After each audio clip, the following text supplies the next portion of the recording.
Okay, so in the conclusion, we don't need a big conclusion for this particular one. The key idea is that we actually answer that investigation question.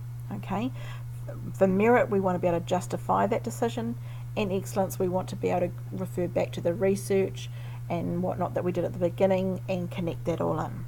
So remember, our general form is I wonder if some treatment affects a response for some units. So we're trying to know, have we got enough evidence? And we've looked at this just back in the analysis, and we're taking that same idea and just wording it and rewriting it in a slightly different way to frame as a answer to that investigation question. So remember, our randomization test, we were looking at that cutoff point of 10%. Have I got enough evidence? Is the number smaller than 10%? Or is it 10% or larger, which means I don't have enough evidence?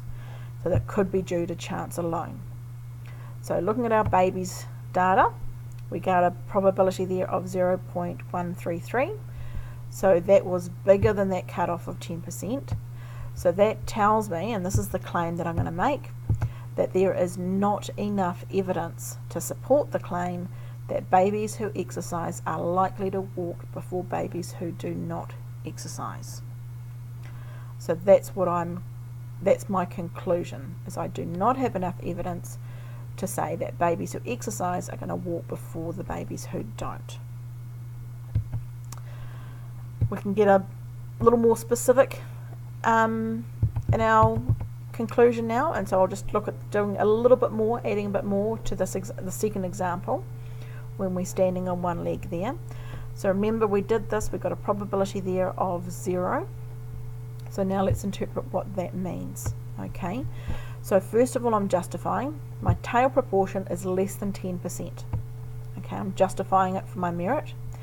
That means that our observed difference in the median length of time that the students balance on either the dominant or non-dominant leg is unlikely when chance is acting alone.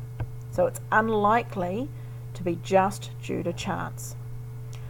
So because they were randomly assigned, that means we have enough evidence to claim that standing on your dominant leg is effective in increasing the time that the students can balance on one leg.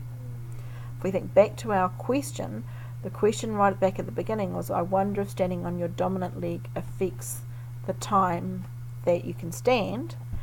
We're answering that question. We're saying that we have enough evidence to claim that standing on that leg affects the time that they can balance. So being able to stand on your dominant leg is effective.